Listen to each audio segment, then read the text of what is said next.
awful roar of politics.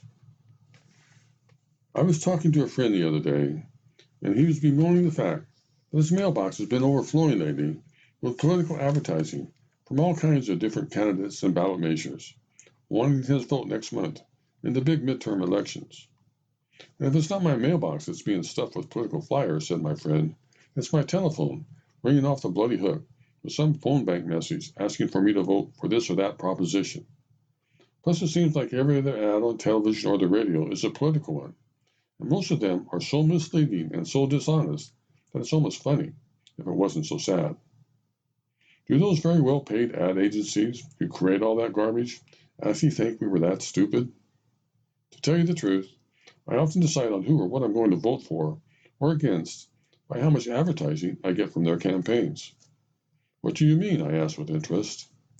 Well, he said, I simply figure that whoever or whatever has all that money to blow on political ads is being supported by the big money interests who are never interested in my life.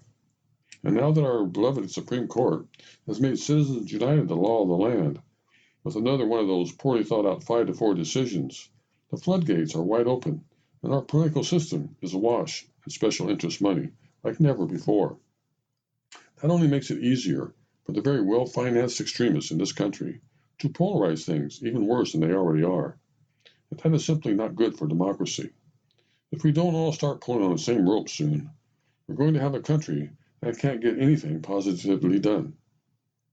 Years ago, with the help of a book entitled Founding Brothers by Joseph Ellis, which my son gave me one Christmas, I was reminded that when it comes to American politics, it has, and always will be, a very loud shouting match between often ruthless adversaries who see the world very differently.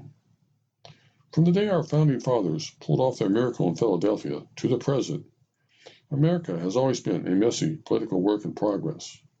In fact, Ellis argues that politicians have been basically fighting the same battles over and over again, although they have called themselves by different names from time to time. But whether it's been the Jeffersonians versus the Hamiltonians, or states' rights believers versus unionists, or Democrats versus Republicans, or liberals versus conservatives, true believers have never shied away from the lowest means imaginable to win the political day, and we should not be too terribly surprised or saddened when they continue to do so. For those who believe that politics has never been nastier than it is today, that it has now reached a point where it is destroying the average citizen's urge to participate, Ellis reminds us that today's rhetoric is nothing compared to that which was unleashed in the earliest days of our country. Historians have labeled the 1790s the age of passion for good reason, writes Ellis. For in terms of shrill adversary rhetoric, flamboyant displays of ideological intransigence, intense personal rivalries, and hyperbolic claims of imminent catastrophe, it has no equal in American history. Our founding fathers certainly didn't shy away from making things personal, too. For instance, John Adams despised Alexander Hamilton and often referred to him as the bastard brat of a Scottish peddler.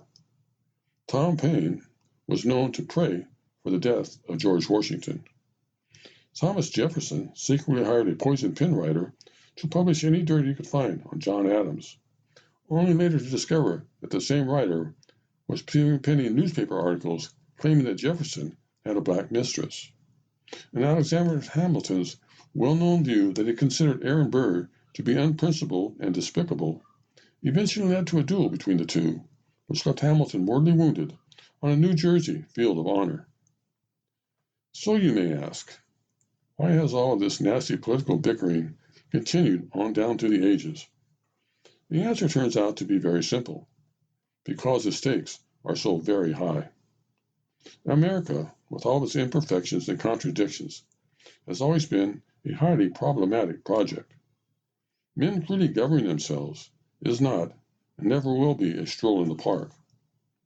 Plus, whether we want to admit it or not, liberals and conservatives both have a legitimate claim to our political truth and speak from the deepest impulses of the American Revolution. So, with yet another important election getting closer all the time, history tells me that the political verbiage is going to only get nastier. And when it reaches the point, as it always does, when like my friend and I can't stand to do one more political ad or listen to one more candidate debate, I will simply force myself to recall the following words of Frederick Douglass.